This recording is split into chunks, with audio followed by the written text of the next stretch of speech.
All right, so I am working with one of my hip flexors are just a little tight, a little in pain. And yeah, it's usually because like I did up working out. I was working out I'm still working out hard, right, for 3 days.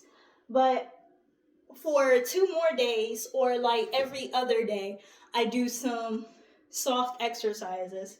So earlier I was doing like my ankle weights and then doing back kicks and then also doing like a arabesque exercise. I'm not a ballerina, I'm not a dancer like that. Like that anyway. But yeah, and that's been if you get on the ground with these blocks, y'all will see it. The laying down and like it's actually really good for that, just to be able to like throw your leg back, you know? Um so yeah, I've already warmed up by the way, so don't be doing none of this stuff without being warmed up. The floor leg lifts though, while you're laying down, those are excellent for like just starting off. Like you kind of want to spice it up a little bit. Well, you want to start off, not spice it up, but start it off. But yeah, like weights are excellent to get into like like deep squatted positions, like, and then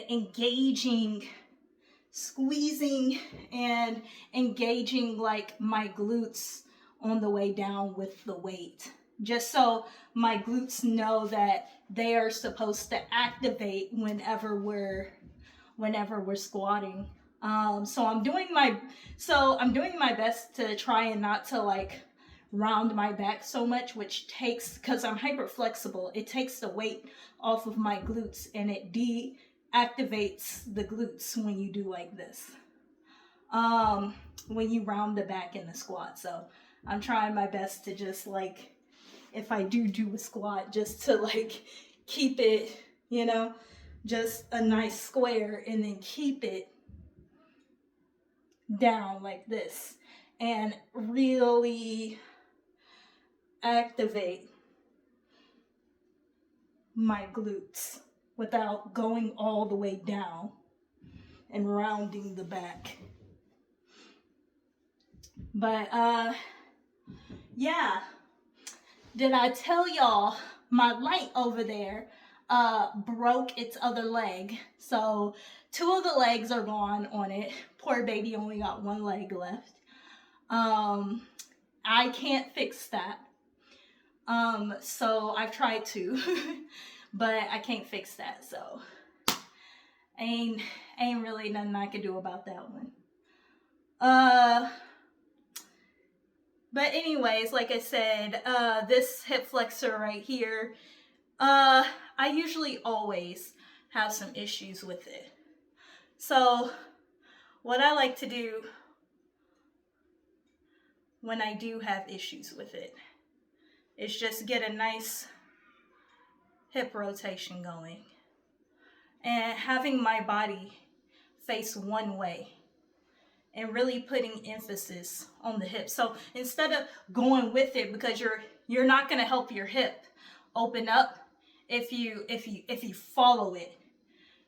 You need to be paying attention over here and opening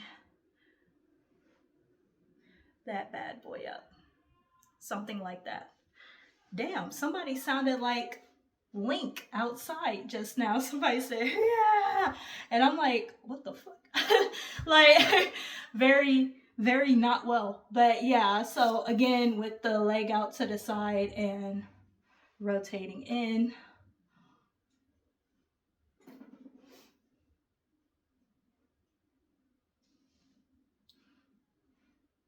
This helps stretch the hip flexor by facing one way and just rotating the hip.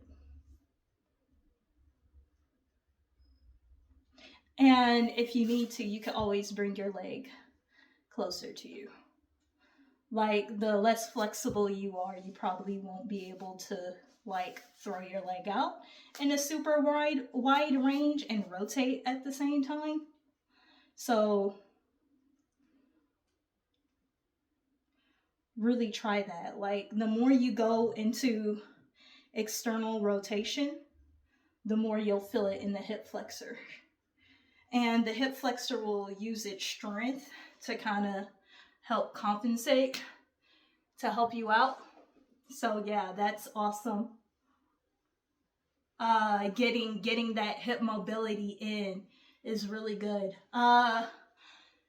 You can not only do it like that, but of course, in these positions where you have your leg out here. So right now I'm feeling it, right? Because my leg is stretched out, and then I could just, again, rotate in,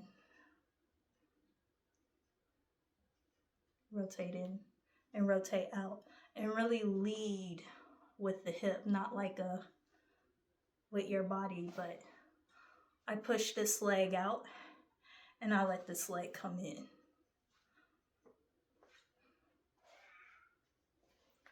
So yeah.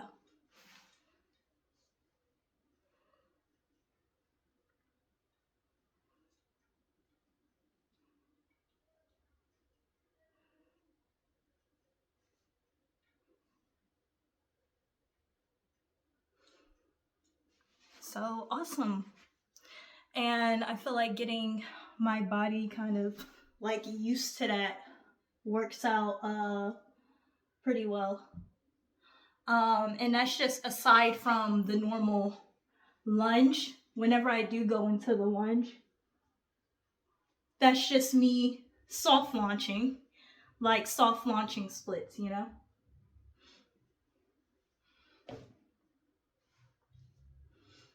And being patient with yourself when you do, your hip flexor movements. If your hip flexors hurt, maybe, put down the weights for a little bit.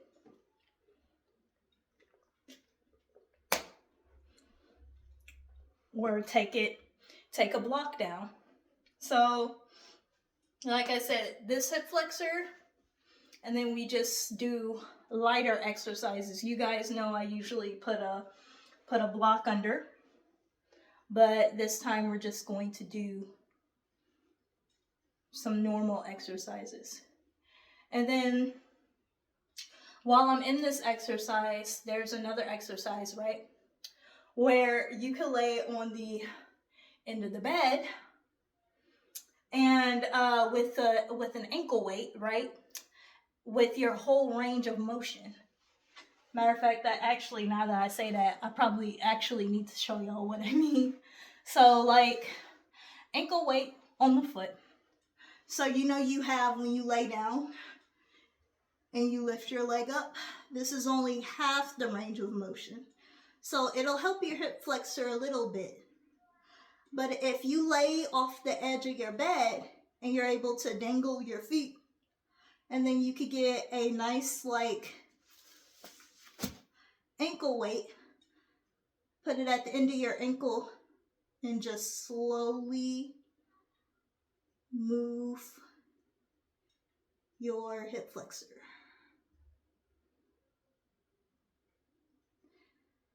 And just slowly do that.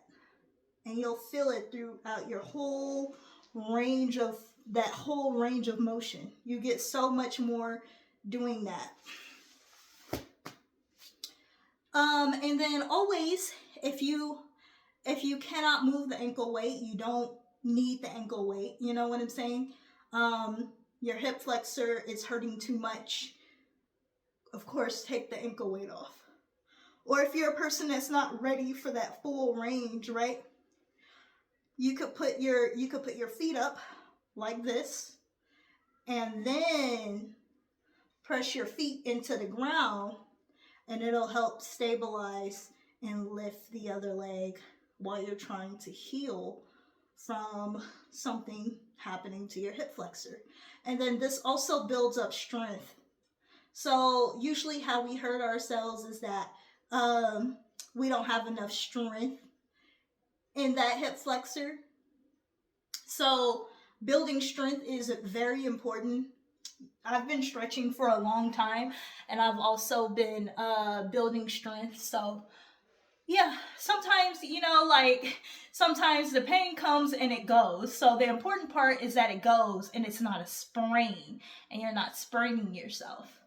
So lack of warming up and not enough strength with a dramatic extension is typically how we hurt ourselves. And some people like me, because again, I'm hyper flexible. Some people like me they just have weak muscles and they need to be trained. So my hip flexors are my weaker muscles and in my legs, and they need to be trained. In my quads typically take a lot of weight because I got like heavy legs. And so my quads take the brunt of whatever I'm doing.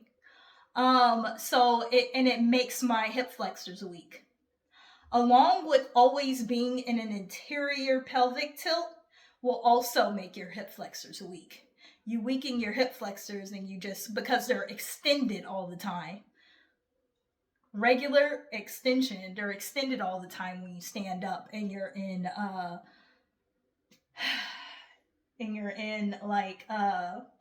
I forgot what the word was as soon as I said it. Interior pelvic tilt. You're in that all the time. And it makes some of your muscles weak. So when you're not in interior pelvic tilt, you engage your core here, and then you engage your buttocks. So yeah, I've been working on, abs and the buttocks so that they can engage and help me come out of this position. So engaging the buttocks and the core down here. So I could go easier on my hip flexors, honestly. Poor things.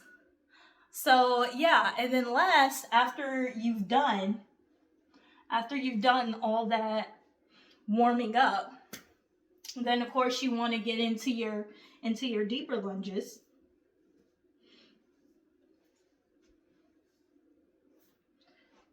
So you want to get into your deeper lunges. If it's well with your body, you want to get into your deeper lunges. Oops. Support.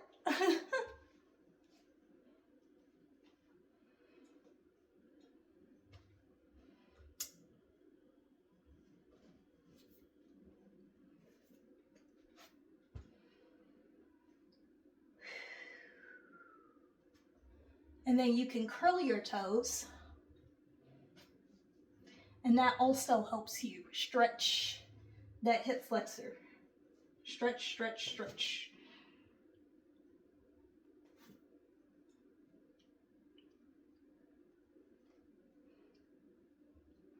Good job.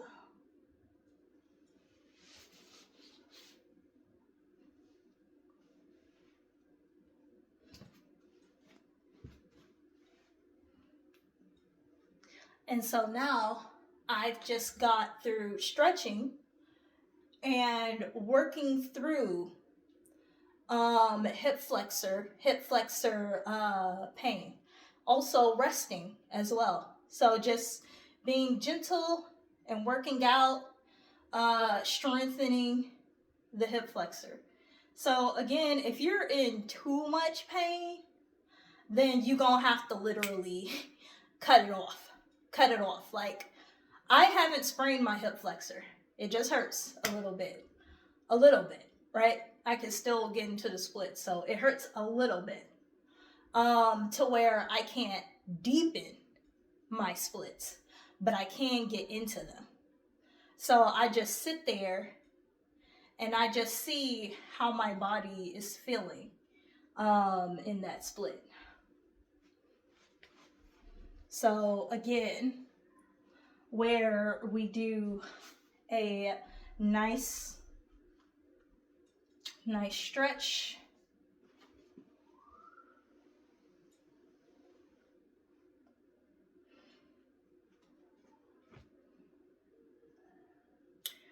Good job. And again, curling those toes to stretch that hip flexor even further. Good job.